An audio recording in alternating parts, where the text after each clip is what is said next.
Good morning in Latin America and the Caribbean. Good evening in the UAE and all the GCC countries. Thank you very much for being with us today. We would like to thank you for joining us for the 33rd edition of the Annual Investment Meeting webinar series and third session for the Latin America chapter. Today, we are presenting the future of investment in Latin America and the Caribbean. My name is Astrid Chedid, Regional Director for Latin America, the Caribbean, and Spain, and I'll be your MC for today. The Annual Investment Meeting is an initiative from the Ministry of Economy of the United Arab Emirates. It is an investment platform whose mission is to provide an opportunity to project developers from emerging markets to showcase their endeavors in front of investors from all over the world, based on 6 pillars: foreign direct investment, foreign portfolio investment, small and medium enterprises, startups, future cities, and One Belt, One Road. A premier 3-day investment-focused event is organized every year in Dubai in order to provide an appropriate space for the participants from the public and private sectors from around the globe to learn, discuss, exchange views and experiences about investment trends, and also schedule G2B and B2B meetings with institutional, corporate, and individual high net worth individuals seeking lucrative and reliable projects for their capital. The event also includes workshops, exhibition, investment awards, and networking functions. This year, a virtual version of the annual investment meeting is going to take place from October 20th to October 22nd. During Digital AIM, important stakeholders from the international investment community will gather to share their ideas about how to tackle the challenges the world is currently facing and to continue creating investment opportunities amidst this crisis. For Digital AIM, we will be using the same platform we're occupying for this event. I hope that once the session is done, you can explore the exhibition room, where our panelists have arranged to have booths with information from their organization, and even ICLAC has in their booth a new publication that has been released recently. Just a few housekeeping notes before we get started. If you experience any issues with your audio or video during the webinar, just refresh your browser and that should take care of everything. We would suggest that using Chrome, Firefox, or Opera. If you have any questions during the presentation, please type them into the question box in the control panel on the right side of your screen. If you like to make a specific question, just mention the name of the speaker. I am sure that you will enjoy using this new technology that will make you feel as close as possible to an actual physical event, as you can also build contacts, chat, and make video calls with other participants. Just click on the networking tab.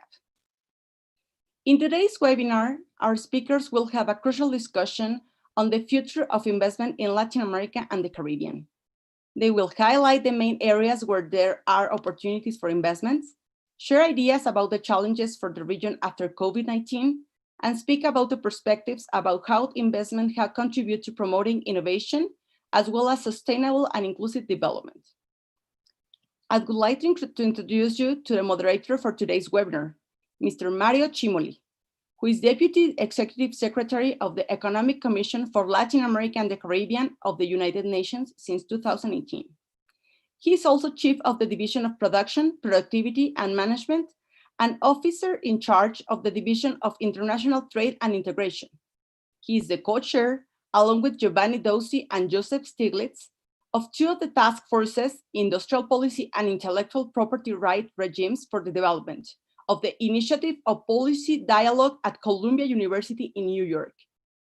A PhD in economics from the University of Sussex, his research deals with development paths, economic growth, and its relationship with the productive structure and international trade. His work examines the interconnection between industrial policy, technological development, and innovation. Thank you very much for being with us today. He'll be joined by a panel of experts. Ms. Yvonne Cuello, she is the CEO of the Association for Private Capital Investment in Latin America, LAVCA, a nonprofit membership organization comprised of over 190 firms that control assets in excess of 65 billion USD dollars, directed at capitalizing and growing Latin America businesses. Members include the most active private equity, venture capital, real estate, and infrastructure funds, as well as family offices, sovereign wealth funds, pension funds, and other private capital investors. We also have with us Mr. Jamal Arjarwan, who is Secretary General of UAE International Investors Council since 2014. He holds a Bachelor's of Science degree in Business Administration from the University of Dayton, Ohio, USA, a degree in Executive Management from IMD School, Business School, Switzerland, and a degree in Leadership Strategy from Tuck School of Business, Dartmouth University, New Hampshire, USA. His career started in Etisalat, Emirates Telecommunication Corporation in 1988. In 1996, he joined Thuraya Telecommunication, company where he served as the company's Chief Commercial Officer, designing and executing the overall business strategy and managed the company's commercial operations division worldwide. He returned to Etisalat in 2006 to establish and lead the International Investment Division as Chief Executive Officer for International Investments. In 2011, he became the Chief Regional Officer leading Etisalat operation in the Asia region. We also have with us Mr. Martin Umaran, co-founder and chief of staff of Globant, one of Argentina's unicorns. As a co-founder of Globant, Mr. Martin Umaran has been responsible for ensuring Globant's growing capacity and broadening global reach. He coordinates and supports executives in daily projects and acts as a liaison to senior management within the company. He's also responsible for Globant's mergers and acquisitions, which combined with the company's organic growth has resulted in Globant's expansion to 16 countries. Martin has extensive experience in business and operations management for the technology and logistics industries. Alongside the other Globant co-founders, Martin was selected as an Endeavor Entrepreneur in 2005. He holds a degree in mechanical engineering from the National University of La Plata and a master's in business administration from IDEA University. Federico Tafja, who's also with us today, is currently executive advisor at Invest Chile, the foreign investment promotion agency of the government of Chile. He graduated cum laude from Los Andes University in Chile and LLM ESADE Business School in Barcelona, Spain. He has more than 15 years of experience in banking, corporate and international business law, with strong networking and negotiation skills, as well as an extensive experience in Chile, China, Spain, and the United States, especially regarding offshore multi-jurisdictional transactions, foreign and domestic businesses, taxation, and treaties. Alejandro Rodriguez is founder and CEO of Morpho Capital Partners, a private equity investments platform built to produce massive value by backing up scalable and sustainable businesses. Morpho focuses on technology-enabled businesses in 4 primary sectors: financial services, education, health and wellness, and the food industry. Alejandro has been a private equity investor for over 15 years, deployed over $600 million in Latin America, actively participating in boards and funds and companies and helping them grow through corporate governance, development, mergers and acquisitions, financing structures, and strategic advice.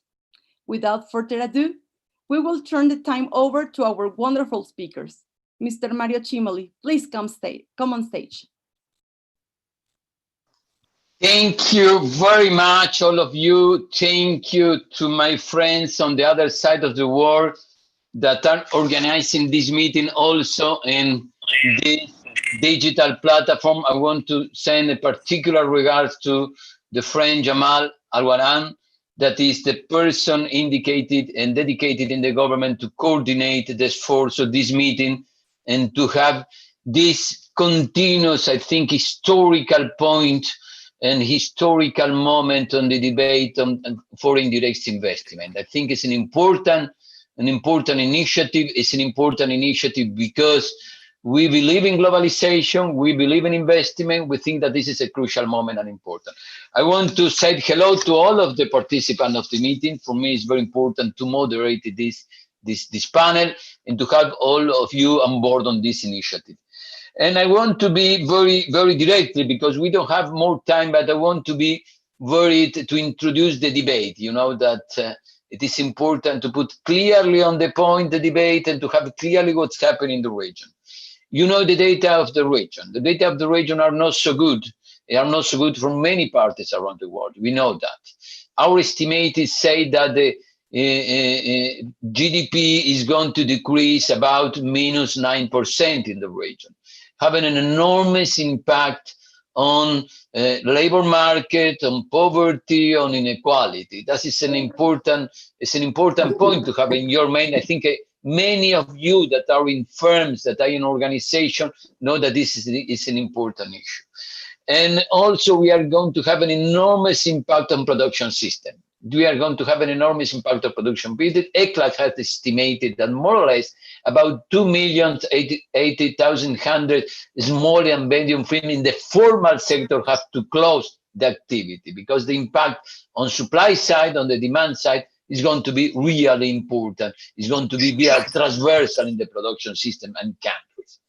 In this context, we have UNCTAD have estimated recently about the impact on foreign direct investment. And the news are not so good, because the foreign direct investment is going to decrease. We said about the 30 and 40% in the region. This is a data that we have to have in our mind to understand that this process is going to be very complex to recover again. But however, I think this initiative is coming in a very important moment. Why? Because this region needs to build it back better. What does it mean? We need to build it back in production structure, in capability in technology, in employment, in new technology that have to support employment, productivity, and growth in the region. I think the panel that we have is really great on that sense. It is very, really important. In this initiative, putting back the International Investor Council, where Jamal is presiding, is the secretary of that, is putting the attention on high technology and important technology. I think it's an important meeting for that. That is the data for the region. Investment is going to decrease, clearly. And I want to be very honest with you. We need to transform the production structure. Why? Because we need to incorporate it more formal activity. People employment in important sector that can create formal activity. That's what that means. It means that employment has to be with more productivity, with more technological capability, and so on and so on. We need probably to transform also the incentives to attract more foreign direct investment. Why? Because in this condition, we are going to expend a lot of increase in expenditure in fiscal policy and so on, and we need also some complementarity between state and private activity, an alliance of that give the possibility of the region to attract new investments in new sector and new capabilities. And I want to be very, very directly with that. I want to hear each of you on that. What is important for that, and to give the message of the region. Of course, this condition, this moment is difficult, but how each of you think about is going to be the next future? Where is going to recover investment, foreign direct investment? Is going to recover in new sector? There is a new opportunities. And second, if countries have to attract them, what is the best policy to do that? I think in this panel, we have one of the most important investors, that is the state of UAE, that really have played an important role, but we have friends and associations that can understand for the side of the region of the Latin America, what are the most important incentives. We believe that in this new building back better, we need new incentives, new policies, new capabilities to attract and to create this alliance in the long term between the state, market, and investment that have to be the basis for the building back better in the region. That is an important point. Foreign direct investment has to play a crucial role. And we have to put this as a policy, a central policy for the state in the region. I want to begin with our friend Jamal Jarwan, that he is the Secretary General of the UAE International Investor Council. And I would like to hear, Jamal, sorry that I call like that, what is the view that you have the new futures? how is going to be the new scenario? How is going to be the new processes? You think that something is changing? How your country and your region can play an important role for Latin American countries? How we can create this international community, this new globalization process where the basis has to be foreign direct investment. Please, Jamal, you have the floor. Thank you, Mr. Chairman. First of all, let me convey my regards from the United Arab Emirates. And really, I wish everybody who's listening to this important session and that we take away a few thinkings and new thoughts for a very good question, Mr. Chairman, you have asked what the future is holding for us. Maybe, Mr. Chairman, I want to spend a few moments to describe how my country has been handling the current pandemic, COVID-19. In spite of the tough circumstances in the business environment globally and even regionally, my country has been able to stand strong in spite of the difficulties the various economies around the world have been facing. No doubt, this is a global pandemic, has hit every single economy around the globe. We, however, want to shed light on the positivity of how we have been able to sustain and activities I described today as a stable business condition in spite of the tough situation that we've been all economically worldwide facing. And that is due because of, not because we're emotionally attached and everybody's attached to his countries and being nationalism is increasing in the time of pandemic, but we had, luckily, I can say, had prepared long way back, where we have diversified our economy, not depending totally on the oil and gas economy.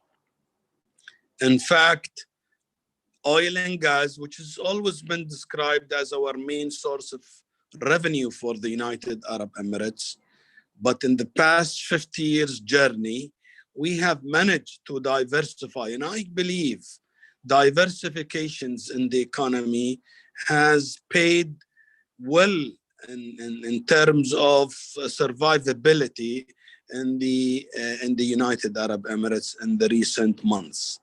I've been here witnessing how we've been able to go through very tough situations, but we've been able in the same time with the wise leadership that we have gone through. So far, we are sailing quite satisfactory.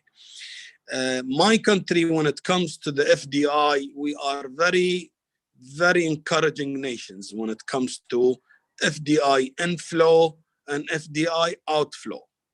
In terms of numbers, I could say, according to the UNCTAD, UAE still score number one in terms of ranking regionally as number one attraction for the foreign investors.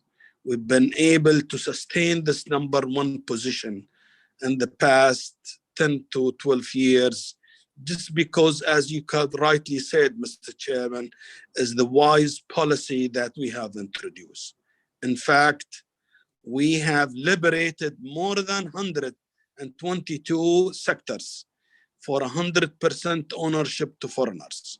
And I think this has been paying off quite well and satisfactory to our FDI ranking globally. However, we still believe the potential to grow is there. When it comes to FDI outflow, I can convey this message to you today and our audiences that UAE as well has scored number one in terms of FDI outflow regionally. And that has been a heritage that we've been undertaken for the past 45 years, exporting capital in more than 70 nations around the world. So UAE, in a lump sum, I could say in summarized way, and just due to the time, has been able quite strongly to sustain its position regionally and globally in Asia and Africa, whereas the population surrounding UAE more than 2 billion inhabitants. And we've been ranking as #1 touristic destination for the neighboring countries in both in Africa and Asia.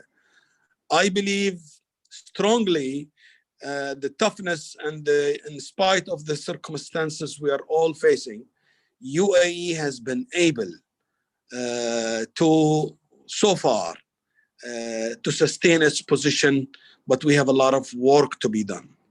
In a case in point, Mr. Chairman, I may give examples recently. Our government has restructured its organizational structure to cope with COVID-19, whereby have emphasized quite largely and most importantly identified digital economy as the future that we need to continue emphasizing and investing in. Definitely, without doubt, digital economy has become today the talk of many nations, the talk of many ministries. We have created a ministry to tackle the future of digital economy for the United Arab Emirates. And additionally, I can also convey to you that manufacturing is an important pillar in our governmental day-to-day business, where we created as well a ministry to undertake the duties to enhance and uplifting our manufacturing capabilities. I can go on and talk in my speech this morning at your end this evening in United Arab Emirates. In a lump sum, I could say UAE has been active during the pandemic. I can convey two transactions that we had undertaken during COVID-19. Back in June and July, we have transacted a multi-billion-dollar transaction through two of our sovereign wealth fund, that is Abu Dhabi Investment Authority, ADIA, which is considered #3 worldwide sovereign wealth fund globally. And secondly, Mubadala is another second sovereign wealth fund that also undertook transactions more than $1 billion during COVID-19. We are active. We will continue to be active in the FDI. It is a tough time, Mr. Chairman. You have categorically well described and pinpoint the drop in the FDI, no doubt about that. However, I can also say positively, Dubai as a city has been also ranking among the top 3 worldwide globally as an attractive FDI destinations. Definitely our capital city as well, Abu Dhabi, is playing a greater role in the oil and gas and had concluded recently in Galaxy transaction for more than $10 billion deal with foreign investors. I'm glad that we, in spite of difficulties, strength comes out of difficulties.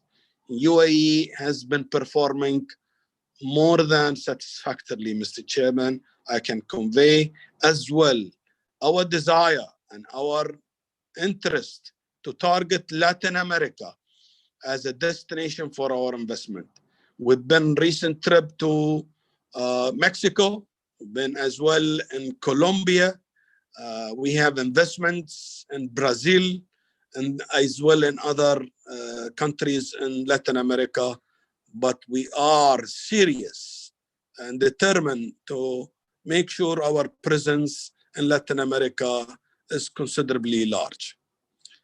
With this note, Mr. Chairman, I'll be more than happy to answer any questions. UAE, just to finalize one more point, UAE is considered number 2 economy in the Arab world. Although it's geographically sized reasonably, but in terms of economic performance and FDI specifically, as you mentioned, Mr. Chairman, we're doing a great job. Thank you, Mr. Chairman.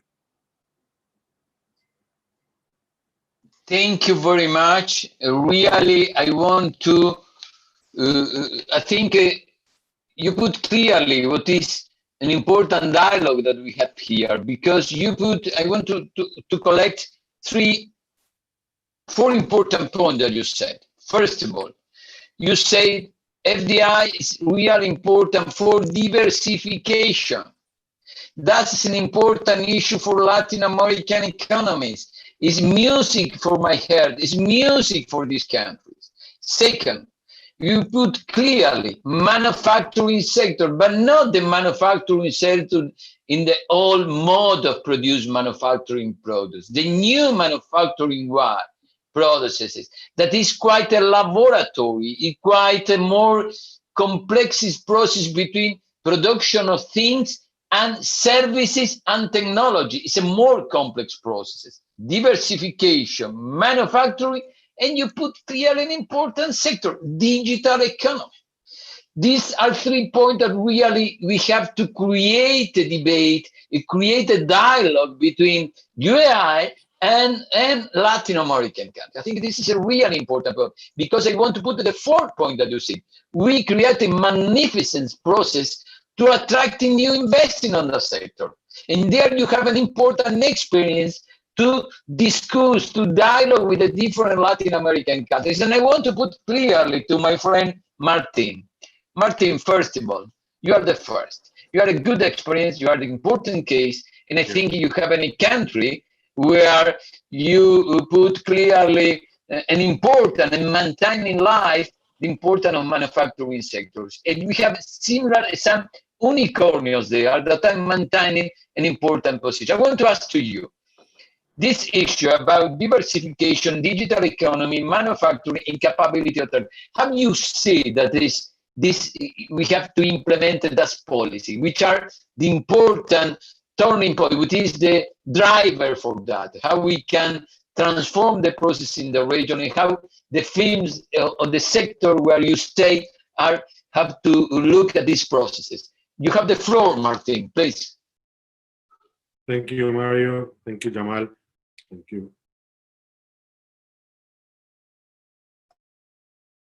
It's like a war going like in two speeds, you know. One, you have the war that this COVID crisis is showing that everything that is digital is growing like hell. It's growing a lot. It's quite important, you know, for the future of the economy being digital.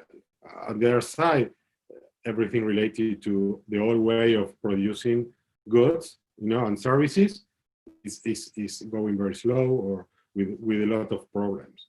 So we are seeing that being digital is not just, it needs a lot of infrastructure, needs a lot of talent, we need a lot of education, and we need to modernize the whole society in a way. You know? It's just, you know, because what we are gonna have is to have like island, you know, in countries where you have big companies doing what the work is work, that digital work, and on the other side, the old one, you know, with very old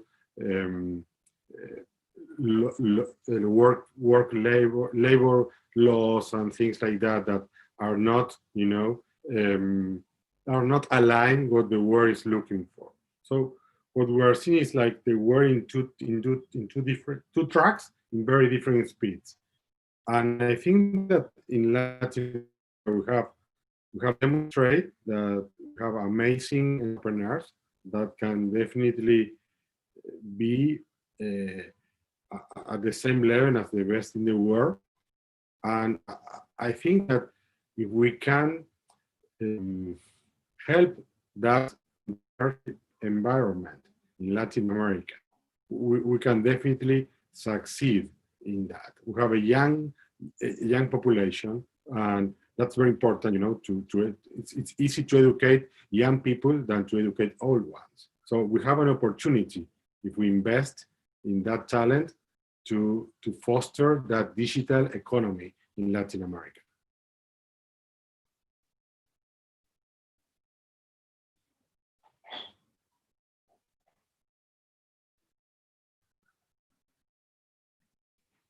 Are you there, Martin? Yes, I'm here. Can you hear me?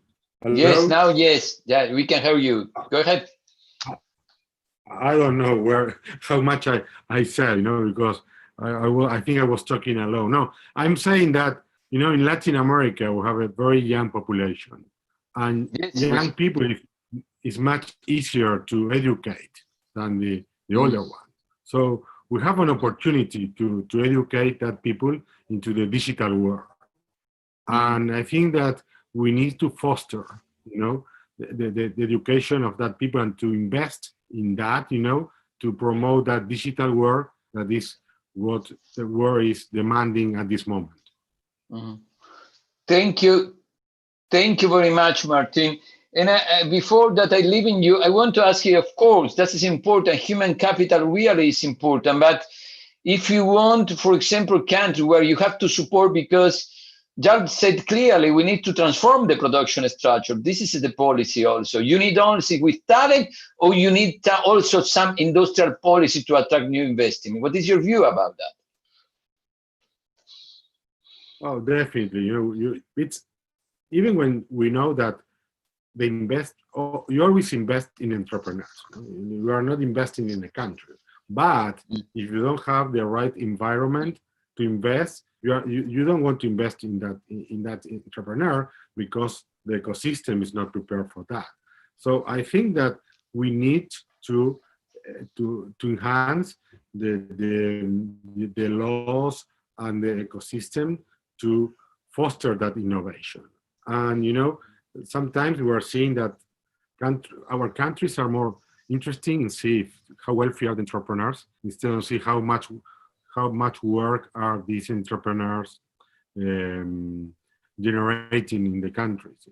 I think that we need to improve that ecosystem, and we need to generate the environment to let that investment coming to our countries. Definitely, we need both. It's impossible to, you can't have a generation of entrepreneurs, of companies, of the new economy, old fashion.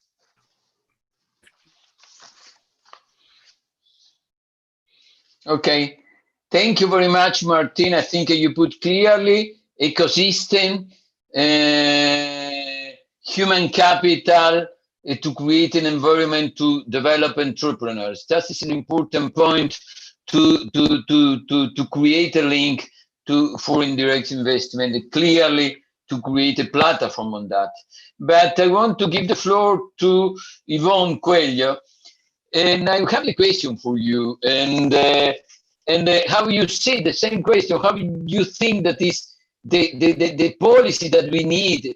You have Martin put clearly, which is the new ecosystem that you need to attract new foreign investment. Taking in our mind that we need in the countries more productivity, more diversification, more manufacturing, more technology. What is your view? What is those parameters? Which is the view? Which instrument we have to put in act to obtain this type of policy? Yvonne, please, the floor is yours. Thank you, Mario, and thank you for the invitation.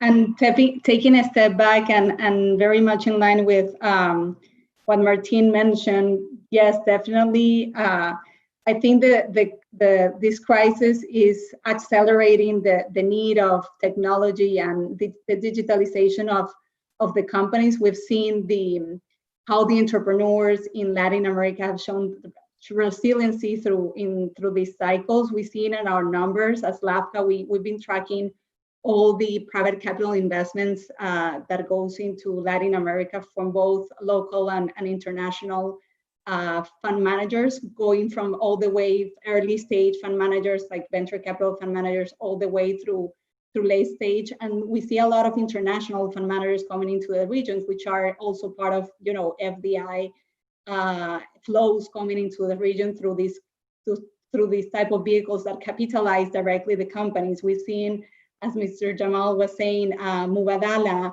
ADIA, the foreign sovereign wealth funds and Canadian pension funds and long-term investors putting money into the region and encouraging is precisely because they see the opportunity.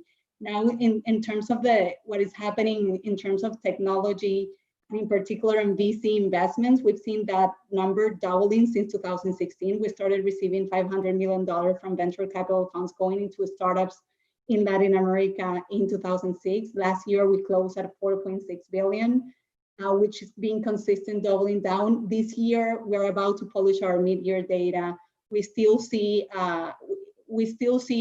a lot of investment coming into the region, of course, lower than last year. We might close in general for private equity, real assets and venture capitals around 5 billion compared to around the 3.5 from last year, but it's still showing the resiliencies of these startups and these companies in Latin America. So it's a big effort that the governments have been doing for many, many years. It's not something that suddenly, because of the pandemic, now the governments are starting to focus their efforts in incentivizing ecosystems, startup ecosystems. This is an effort that we've seen in Chile, in Colombia, in Mexico, Peru, Brazil, Argentina, all across the different countries in the region of how to incentivize those startup ecosystems, how to make the entrepreneurs their life easier and encourage them the creation of new companies.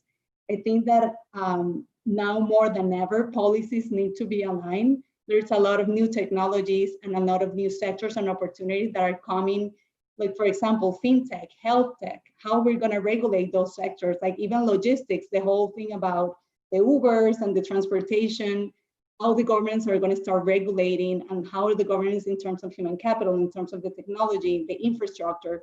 We need to build more infratech, expand the cable access into the regions and different countries to expand fiber optic. So there are a lot of many efforts that need to accompany all these new innovations that are coming into the region. But again, this is something that the governments, I believe, in terms of taking each of the sectors, really incentivizing what are the regulations that will accompany those growth in those sectors are key and important.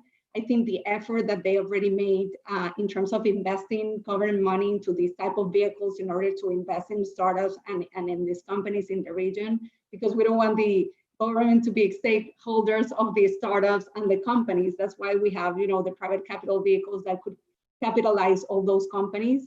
And the efforts that the different governments has put there is being on a good direction. But again, the policies around the regulations in each of the sectors that are innovating very fast need to put in place in order to encourage more developments and more growth in each of the sectors. We have shown resiliency through these couple of months of COVID-19.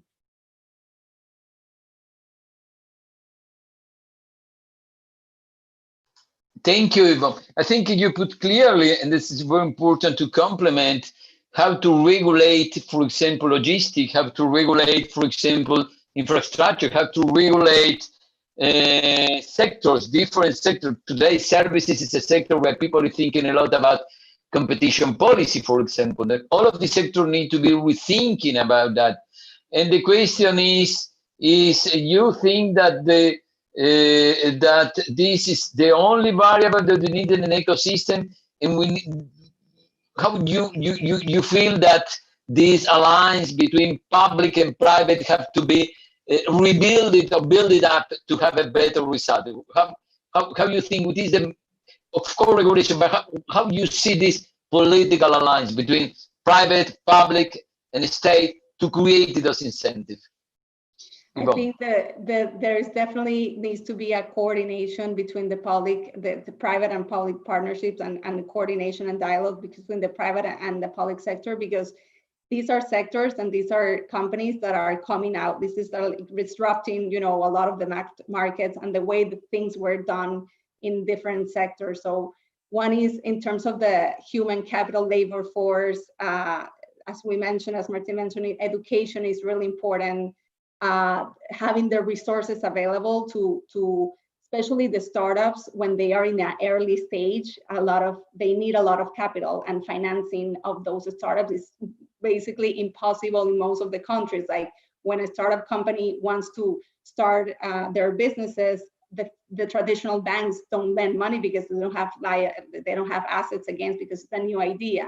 So providing those resources, financing resources through the government development banks in terms of making sure that these companies are able to be viable in the long term, the facility of creating a company and regulatory and taxes around like the legal structure in terms of how to facilitate those companies, encouraging those ecosystem and that public and private partnerships, the associations, the role of the local associations in terms of dialoguing with the government and making sure that we are there with the right incentives in terms of the public incentives in order to push those companies forward. I think it has to be, and also the universities, it has to be a dialogue between the university, the public sector, the private sectors, where they work together in terms of making the best, because one of the big challenges that we have and that we have taken into consideration is our social problems that we have in Latin America. So making sure that with all this innovation, also the government, you are accessing new populations in FinTech. We are giving, you know, more financial services to unbanked populations. So the social aspect is also really, really important. How we are measuring those new, for example, linking the university with the private sector and the public sector. To make an example, we need more talents in IT or web development. How the university, the private sector, and the public sector are going to work together in order to allow more careers or more formation in the human capital needed for these new companies that are starting to develop and grow, and those new opportunities that are coming. So that, for example, education, one angle, as I was mentioning, the regulation around, because sometimes we see a new company that launches and then there is a law that says, no, that is not a sector that is regulated, so you have to shut it off. So avoiding that, working together in order to avoid those unexpected changes down the road. And then, as I was mentioning before, going back to the ecosystem needs different dimensions. So we need the financial angle, we're helping the company to build in. You need the education and the human capital angle. You need the collaboration among the entrepreneurs and the companies. And you need, of course, the support from the public government in terms of facilitating the creation of the companies, the regulation around startups, new startups creation, etc. So it's a very important dialogue that, you know, we have the local associations in each of the countries that can support it, but definitely it's a joint work, because there are many opportunities that are coming in unexpected sectors and disrupting sectors that not even the government knows how to regulate them or how to manage them or how to make sure we have the human capital available or we have the right structures in order to make those new ideas live. Thank you very much, Yvonne. Really important to, for example, I think the point that you put clearly, university and social side, that it's crucial to create a more linkage between private sector, university, and science and technology policy. I suppose that has to be an important pillar for this, to build up this important ecosystem. Now, I looked at Federico that came from the country. We stay in the same country. We are the only that is staying the same time, probably. Hello, Federico. It's a pleasure to have you here also, and to have this question. And how do you think that this ecosystem has to be incentivized in this new situation? Because we think also here in Chile that we understand that in many parts of Latin America that investment is important to have people in formal activities. You know, we need to create an informal sector to create better employment. We need to maintain the important trend that Chile has maintained for a long time. How for you, what your experiences which are the new policies that we have to be put on board to establish the new ecosystem. Federico, please, you have the floor. Thank you, Mario. And first of all, I would like to start thanking you and the Ministry of Economy of the UAE for this kind invitation. If I have to define our policy, I will say that we're constructing it upon 4 pillars. Escalation of infrastructure related to technology, to expand our connectivity, to improve the availability of human capital for the development of such technologies, and to focus on sectors where we see as a country competitive advantages, such as electromobility, clean energy, lithium, green hydrogen, and so forth. I think that also that before incentives or even policies, things like a non-discriminatory regulatory environment and the absence of administrative impediments to do businesses, a stable macroeconomy, sufficient and accessible resources, including the presence of relevant infrastructure and human capital, will be considered again, I think, more important even than the incentives themselves. In that line of thought, offering what I've just mentioned, in our experience, investors also give relevance to other things, such as a network of free trade agreement, where tariffs and e-commerce chapters are included, double taxation agreement network to avoid double taxation, and of course, tax exemptions. In Chile, you can enjoy value-added tax exemptions in the import of capital goods, value-added tax exemption for the export of services, VAT refund, and of course, as well as subsidies. We have had experience in pre-investment studies execution subsidies, technological infrastructure implementation subsidies, specialized human capital recruitment and hiring subsidies, and the subsidies for activities associated to the development of supply programs. Also, as a basic understanding, we think that we need to do something as a country, and it's to start with a national strategy to promote FDI, aligned with regional governments. FDI with an impact on innovation, where research and development and technology have a very important place. FDI that develop capacities in our country. Of course, employment, suppliers, but also skills, which is very important. And as well as to avoid zero-sum competitors, especially at the level of regions in the same country, and to attract strategic investment according to the specialization and the competitiveness of each of the regions of each country. And that's in general what I think, Mario. In your country, really Chile, we have studied in ECLA, we have produced in the document that you have downloaded here in this conference, but also in our reports, that also Chile and other countries, Mexico, also created a new policy in energy sector. And you put clearly that it is a state policy. It's not policy by one government, but was really a state policy at the meantime. Today, how you created those ecosystem to facilitate this policy in energy sector? That is an important one, new, that has to be with sustainability. That is our other worry about, I think, all of the people that are in this conference. Please, Federico. Sure. I think for taking that step, both private and public sectors agreed on such a policy, as well as to create an industry surrounding our competitive advantages, as I mentioned. We realized that Chile has one of the best radiation in the world, and that Chile had to comply with certain international agreements in order to reduce, for instance, CO2. And all of that created not only a policy, but a huge business that is growing at a fast pace. We are reducing while we're reducing our CO2 exposure, we're increasing the construction of renewable energy projects, especially in the wind and solar fashion models.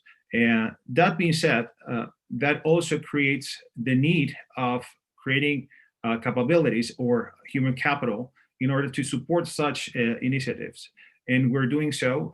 There is a special program done by the government that is creating such human capital from local universities and in alliances with international schools as well. So all of that are also creating positive advantages and externalities for the business itself.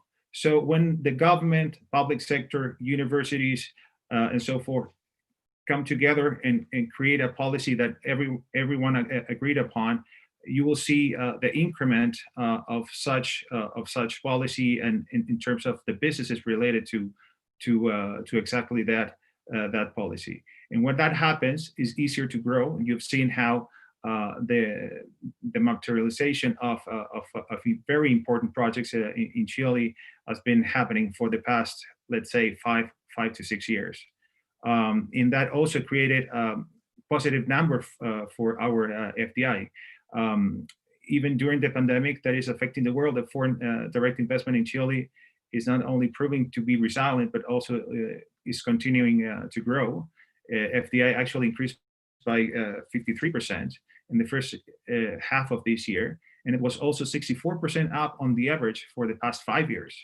We know that these numbers are subject to change simply by the nature of this volatile context, and we are aware that the United Nations Conference on Trade and Development, UNCTAD, has indicated, as you mentioned before, that global flows might contract between 30 and 40% this year. But we still have numbers and positive numbers, and those numbers are pretty much related to the energy sector that you were mentioning before.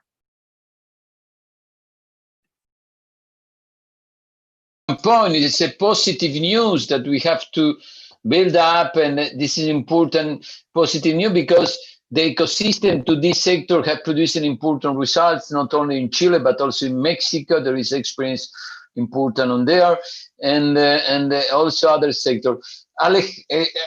Alejandro, this is your turn. I think I have the same question. How is the ecosystem? How we can create this constant ecosystem, particularly in Mexico, where you have a new trade agreement with the United States? And what do you think about if you have to think, which is those policies, those variables, those sectors that introduce new technology, where clearly Mexico has an important manufacturing sector, clearly Mexico has an important creative diversification. How to stronger these systems, processes, and have to be linked with the new large and broad trade agreement with the United States and Canada. I want to hear from you what is this view of ecosystem in Mexico. Please, Alejandro, you have the floor. Thank you, Mario. And I'd like to take this opportunity as well to thank Astrid and the AIM conference team for inviting me and for organizing this panel. It's an honor to be here with this great panel. Thank you very much. I think, in general terms, the region, it's not only Mexico, but I think it's the case also in Chile, in Colombia, in Peru, in Brazil, has done a great job in the last 15 to 20 years in terms of implementing policies that foster direct investments into the region. Having an independent central bank, having prudent monetary and fiscal policies, setting the stage with clear rules for new businesses and new industries to foster, as Yvonne was mentioning. Many of these are new industries, new companies that are disrupting the ways things have been done in the past. And setting that stage from a policy standpoint, it's very important. And I think in many of these countries, the rules are clear and are stable for investors to make decisions based on those. And also, let's not forget how the pension fund system in the region has evolved over the last 10, 15, 20 years, starting with Chile, which was a great example, then Colombia, Peru, Brazil, Mexico followed. And today there is about $600 billion of assets in these pension funds, investing not only in the traditional fixed income and public equity listed markets, but also in long-term private companies and projects. So I think from a policy standpoint, from an private investor standpoint, the main thing for me about policy is providing a clear stage, providing stability and visibility. You can make your own decisions about how risky you want to be in a particular business or venture. But from a policy standpoint, what you want is visibility, is transparency, is predictability.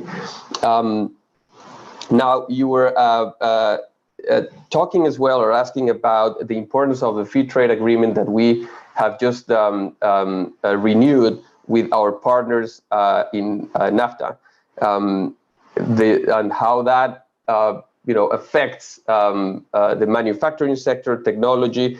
And I think you touch a very important point. I mean, the economies in North America, Canada, the United States, and Mexico have highly integrated production lines and processes and it was very important to formalize that in this new agreement. And I think it was great news for the region that we eventually came up to a solution that we're working towards. And I think in terms of technology, for Mexico specifically, there are huge advantages in terms of what you can create in sectors like financial services, education, the healthcare system, which are sectors in which the population have not really received all the level of service that they need, and because of that, now with the technology-enabled business models, you can really kind of do a jump start or a frog leap in terms of bringing those services at the speed, at the quality, at the cost that the consumers in the middle class need them, without having to transform a huge infrastructure behind you. Just to give you an example, I mean, the fact that the Mexican financial system has only serves about 37-38% of the population, according to the World Bank. On the other hand, you have a 75% smartphone penetration, and that's a huge advantage, right? For many of these services, and disrupting the way you provide these services in these sectors, as I mentioned. So definitely, that's going to be a huge theme, I believe, in the next 5 to 10 years. I think it was something that was already happening.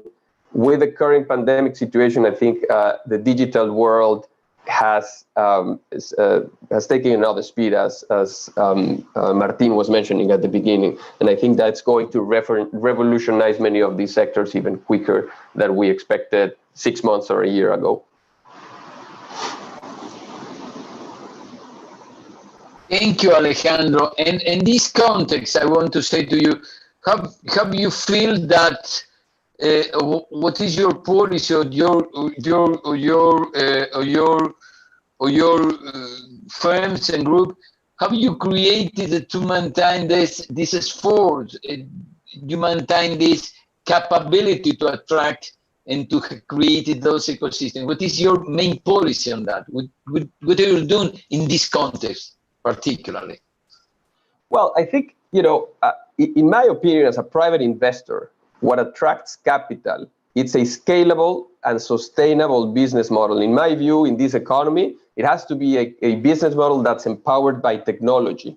And in Latin America or any other part of the world, international and local investors are looking for a risk reward that on a global basis makes sense. Now, from a policy standpoint, as I was mentioning, you need certainty that the rules are there and that the rules are not changing. And that is very, very important. And I think that's where Chile, Colombia, Peru, Brazil, and Mexico primarily, which are the countries that I've invested over the last 15 years and I know well. It doesn't mean that there's not another country that might be doing that, but in my point of view, those are the countries that over the last 2 decades have really set the stage for international investors to come in with that certainty, with that stability. It doesn't mean that you have assurance of whether an economy will grow or not, whether a particular company will be successful or not. But in my opinion, from a policy standpoint, having that certainty that there is a fiscal rule, there is a law that protects you, there is jurisdictions that work, there is the right structures in which you can invest. All of that from a policy standpoint, I think, and combined with the fact that now the most important local institutional investors, which are the pension funds in this region, are also putting their long-term capital to grow alongside international investors. For me as a private investor, myself, and representing other investors from other places in the world, that's the most important thing. And I think there's always room for improvement, but we have the stage, we have the capability, or we have at least the basis for taking those decisions based on the risk of the investment itself. Thank you, Alejandro. I go to the second round, and I want to use also not the question that we have prepared for the meeting, but some of the questions that came from the floor. And I want to begin with our friend Jamal. And Jamal, how you can imagine, what is the scenario that you have in your mind to create a more strategic alliance between UAE and Latin American countries? Which are the sector? Which is the common basis for that? What is your view of your country on this process? Because you have an important role to promote in that. This is not only for your country, for the world as a connected world. How do you see these processes in terms of your country and Latin America? How you believe that the sector, the processes, the common ground, the drivers for that? Please, Jamal, you have the floor. Thank you, Mario. Mr. Chairman, I think speaking about Latin America, one thing comes on my mind, tourism. Tourism is an important destination that I think something we can exchange with many Latin American. Alexander mentioned Chile, Peru, Colombia, so impressive. Mexico, unbelievably attractive destination for tourism. So definitely, tourism industry does represent to us a destination because there are various investment opportunities does exist in these 5-6 countries that I really share, Alexander, and I admire the way they are attracting FDI, and definitely agree with him. Certainty on policy is paramount priority for any investor prior going to any countries. So therefore, this is a very important where the 5-6 countries that mentioned by Alexander is definitely, they're heading the way. Second, telecommunication is a second sector that I believe we have done extremely well in the United Arab Emirates, where we have invested in MENA region, Middle East and North Africa, and invested in Asia as well, and done very well in telecom sector. Thirdly, I probably would say logistic. UAE enjoy a very strong brand. This is Dubai DB World, which manage about 70 to 80 ports around the world. A third sector that definitely I believe UAE has an appetite for is port management or logistic parks. Or number 4, probably renewable energy. UAE has been well known of being an oil and gas based economy in the beginning, not now, of course, it's only represent 30%. But we have gone very far in building expertise and capabilities, and something that we would consider investing, and we did invest in Brazil and other countries as well. I would probably mention not necessarily in importance of sequence, but food security does represent an importance to UAE, especially after COVID, post-COVID-19. Food security is a priority and important to our nations, and because we do import 90% of our food from abroad.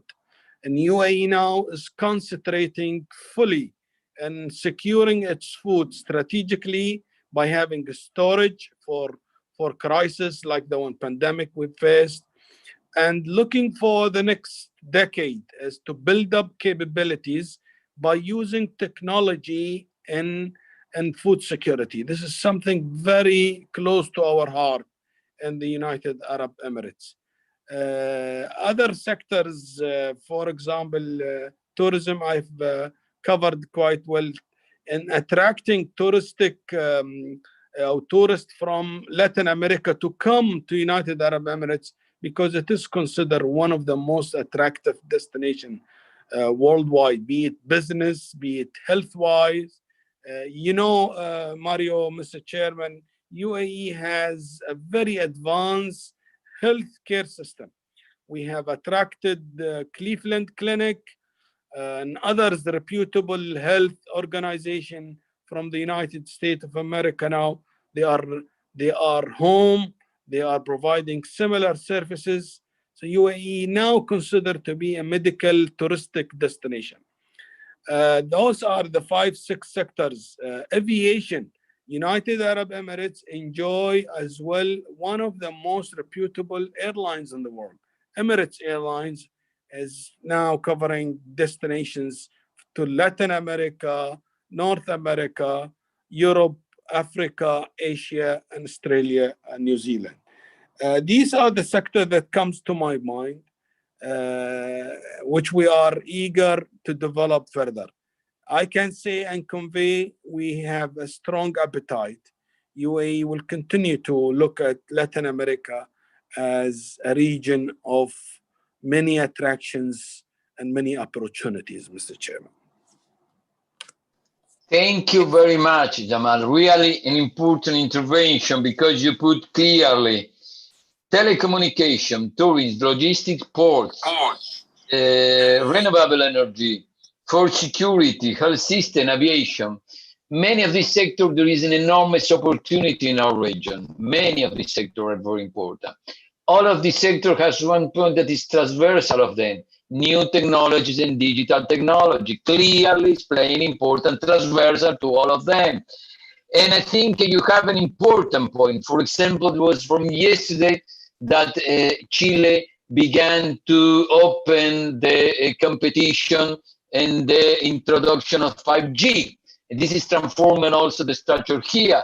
This, many of the countries in the region require an enormous intervention in new technology, what is about food security. Clearly an important point. Clearly this region has an enormous capability, and a line that is not only food because it's primary commodity, because food today is the relation between food, new technology, transportation, logistics, ICT. And then you put clearly, I think 3, 4, 5, 7 sectors that clearly all of them has transversal ICT. And I think it's important to rethink. Also ECLAS, a thinking sector that creating an enormous database for that. And I want to pass the floor to Martin. And Martin, I have the question for you. Have you think, first of all, this sector are important, and how you can create it as capability for this sector, and particularly also for your film, that is important.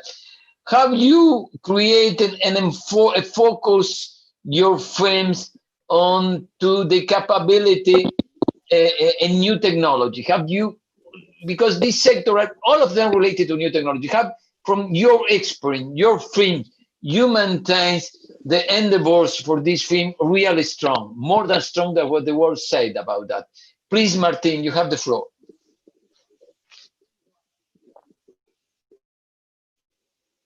Okay, thank you, Mario.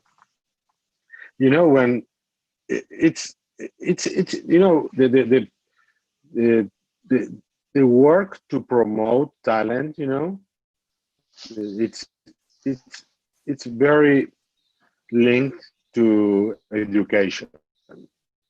That's no way, you know. You need to, and education is usually something that the states are doing. You know, the states are the best providers in the world for education.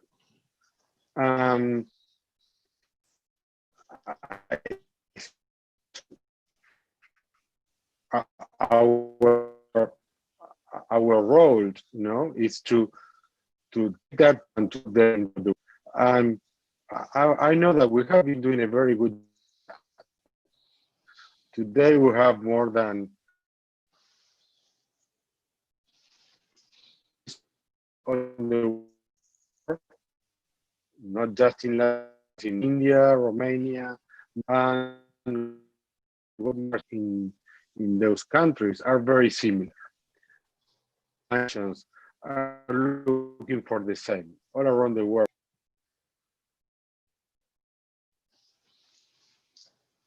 I think we were lost. No, Martin, are you there? Please, we don't want to lose you. This is a good experience for one thing. Good. I'm back. Now, hello. Hello, I hear it from you. It's all right. Go ahead. We hear from you. Okay. I was talking about our experience in India, for example. People say, "Oh, what are you doing there? You're from Latin America, doing business in India. That's going to be a mess." And definitely, it's not what's happening. It's an amazing experience because young people in India is very similar to young people all around the world.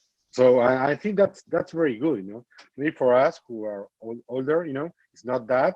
For young generations, they're all cut by the same scissor. You know, they're all the same. So I think that that's amazing. So we are seeing that, you know, digital world is something that it's all around. It's the future of the world. And so we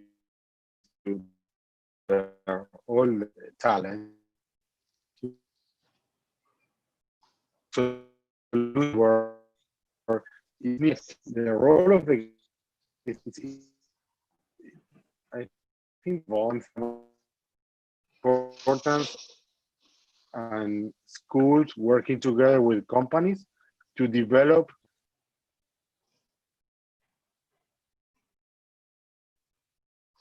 I think we lost Martin, and I go to pass to the next one, Yvonne, because when he's coming back, I will collect him at the end or the middle of the other intervention. Martin, we have you here. Are you ready? Are you there? I think that the connection is bad. I passed to Yvonne, and we maintain to maintain stabilize the connection with Martin. I'm done. I think so. My mic.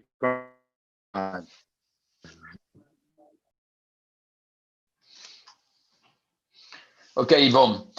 And I have a question. I think this sector that Jamal put clearly on the table are very important. And you have the experience of private capital. And that's point with looking for your side, in those sectors, for you, which are the more important incentive and regulation and probably competence policy that you need? Which are the policies? If you have to define, for example, 6 or 7 policies like the same sector, which are the specificity of this policy that you think this is needed? Also, in the idea that have you said many before that the social context is complex. which are those policies specifically for those sectors that you think that are very important? Please, Yvonne, you have the floor. Thank you, Mario. It is important to understand that for the private capital industry, these are vehicles that are normally constituted. They are constituted either locally in a country level or internationally to attract foreign investment into those vehicles, and then through those vehicles we make investments into our members, or our firms make investments into the startups or more developed companies in the case of private equity. So they are like two type of private capital. So we have like two main different strategies. One is, if we are calling about, I want to talk about. One is if we're talking about venture capital, which are early stage funds that invest in startups and early stage companies. It is important that the regulation is around how do we create those vehicles and how we attract investments from the LPs or institutional investment into those vehicles, and how we operate those vehicles and make those investors locally. It is super important for them in terms, like, one is the structure for VC, and then the second strategy that I was wanting to tell you is PE, private equity. So in private equity, we don't only have the structure of the vehicle per se, like for example, Fondo de Capital Privado in Colombia, or SERPI, or depending on the different markets, if you are talking about Mexico, if we're talking about Brazil, etc., like the regulation around those vehicles in order to make those investments. It's also important. And then the role of the local investors. So how do we incentivize, let's say on the private equity, the local pension funds are really being important investors in those vehicles, like allocating that capital into these funds in order to capitalize companies in each of the countries. So the regulation, then we will talk about how the regulation facilitates the regulation around the pension funds or insurance companies in order to allow the local investors in order to invest in this type of, in the private capital industry, and then of course invest in the portfolio companies at the company level. So I think Alejandro was mentioning a bit of it. In the private capital industry, we have the regulation around per se the vehicle, but it is also important the sectors in where those vehicles invest in. So when we talk about regulation, it all depends on the sectors. We're talking about a private capital that invests in infrastructure, then we talk about what is the vehicle that we're using, and then what is the regulation that we are using in terms of investing in infrastructure or renewable energy, et cetera, et cetera. In a private capital vehicle that invests in logistics, in consumer, in financial services, then we need to understand how are the rules of the game in terms of how we invest and we play in those sectors, etc.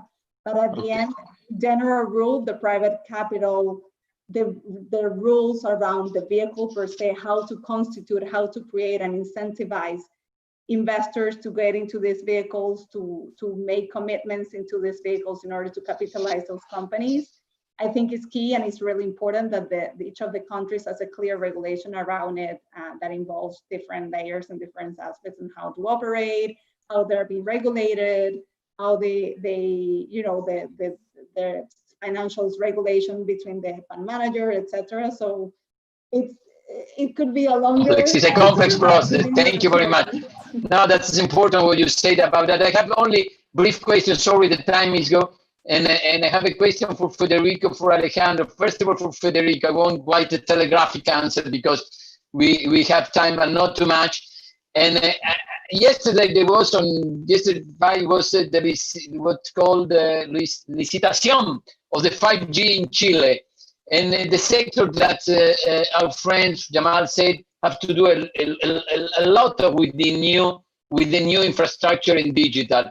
And I have the same question for Alejandro from Mexico, because Mexico is rethinking about the capability to introduce 5G, and there is a new processes. Countries are thinking about that. What Federico said about this policy is important. Create the capability for those processes or not? We have a very brief. You have to be very telegraphic, but it's important that you give the experience of your country on that. Please, Federico.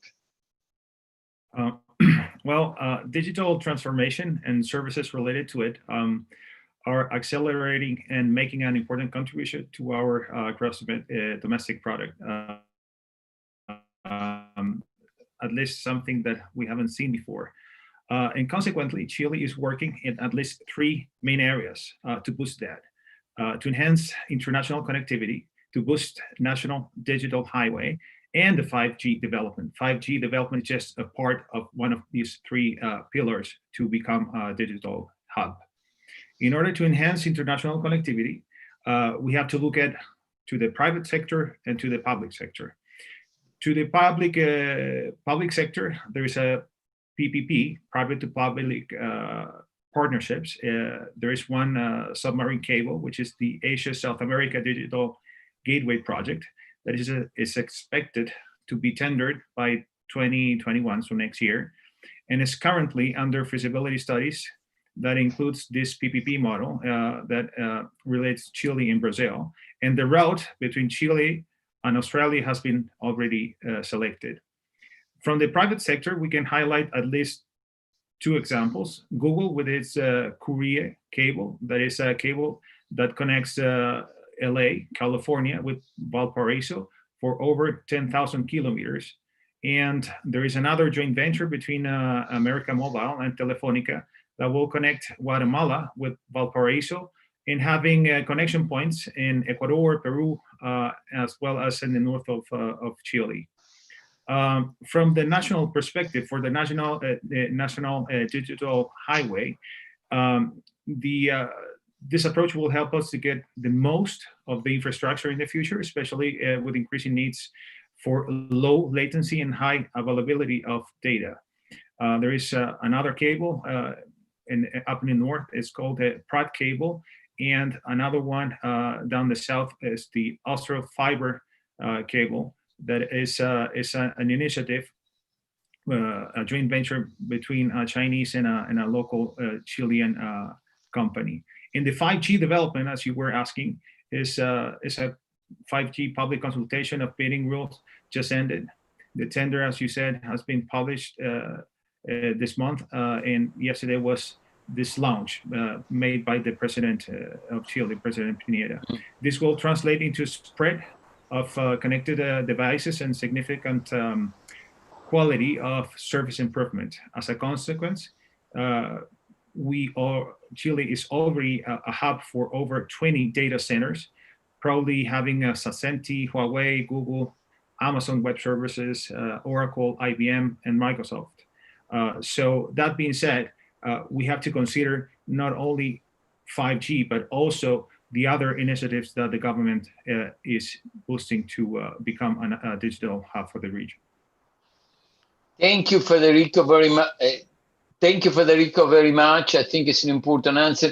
And countries are preparing for that. And I want to hear from Alejandro.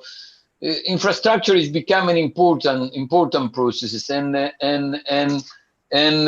your country has one of the most important players in the world about what is digital, this American moment. I think I asking to you, how you think that this infrastructure incentive, digital, could be an important incentive for investment in those sectors that we have mentioned before, about telecommunication, that you have an important player, tourism, that you have an important sector, logistics.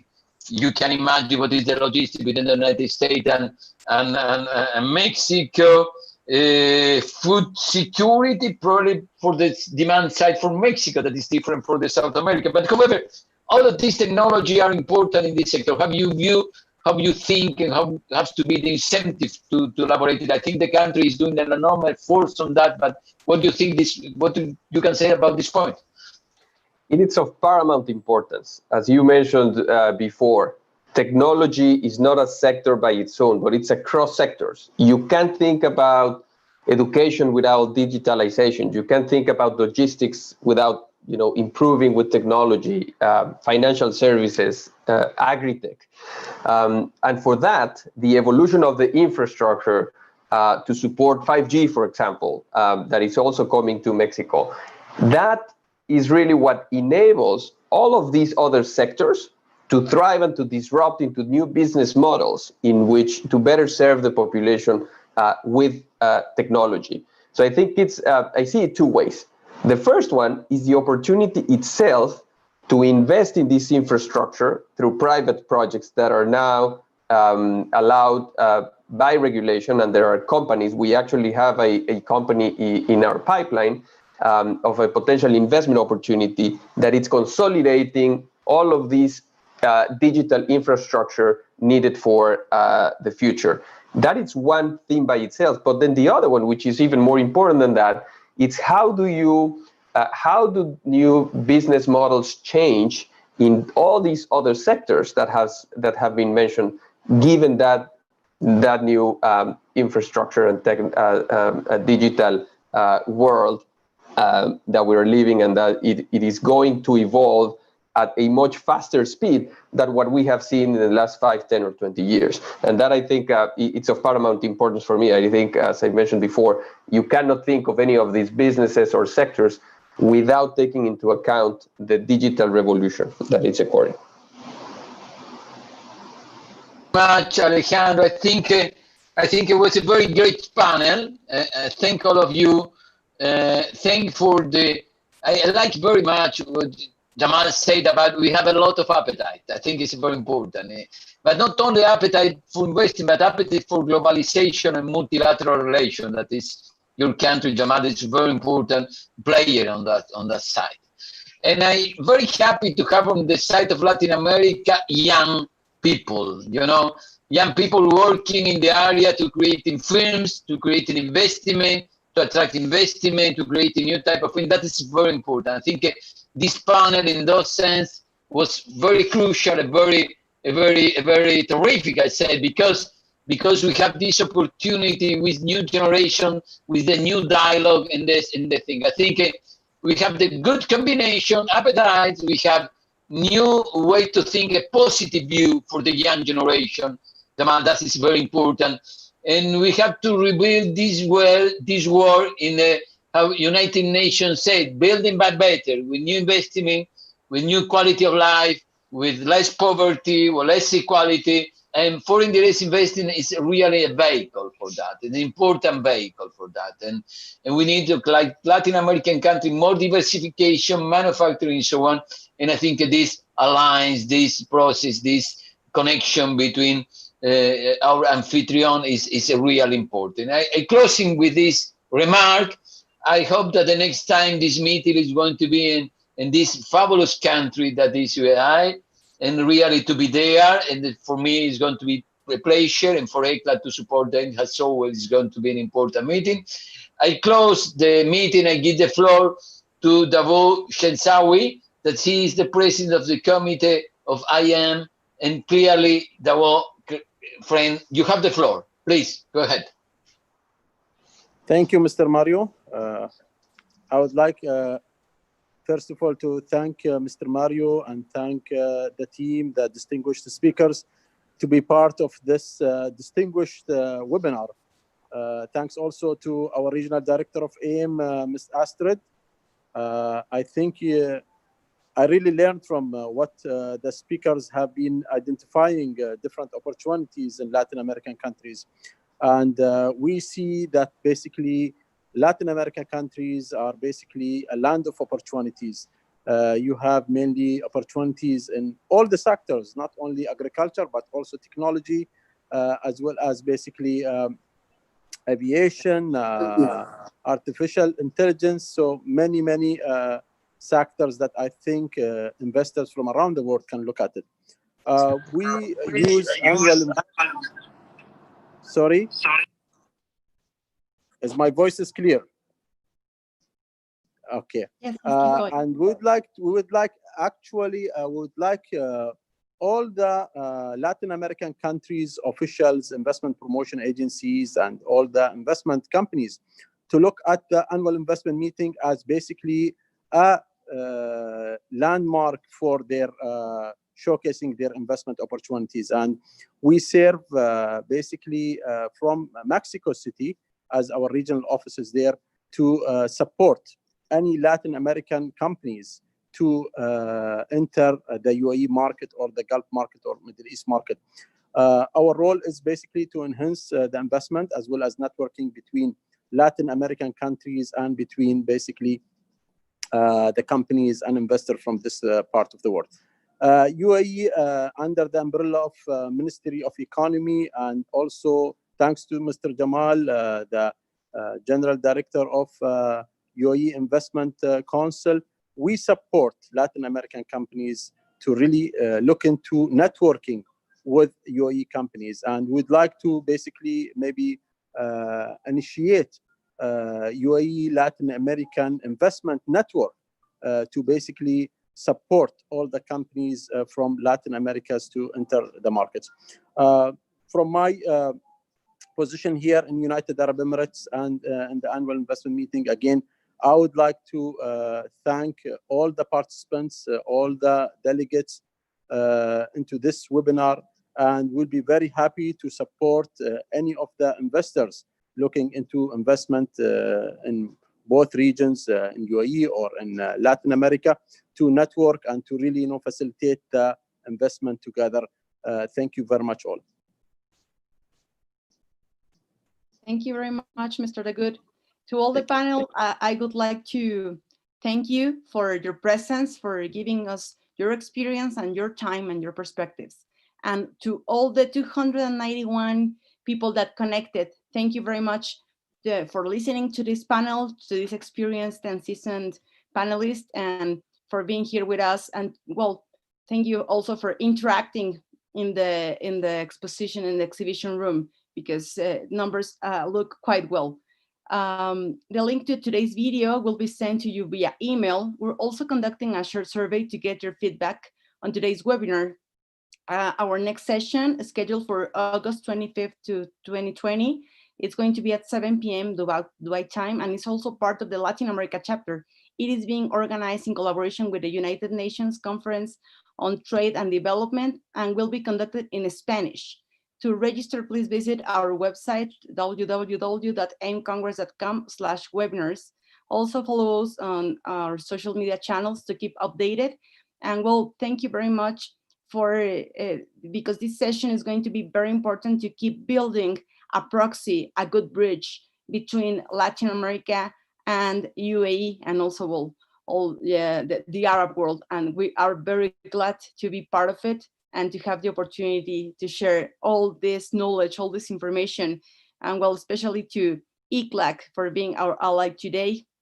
And thank you all for accompanying us today. Thank you very much. Have a great day in Latin America, great afternoon, evening in the UAE. Thank you, Astrid. Thank you. Thanks. Thank you. Goodbye. Thank you. Thank you very much. Bye. Thank you. Thank you very much, everyone.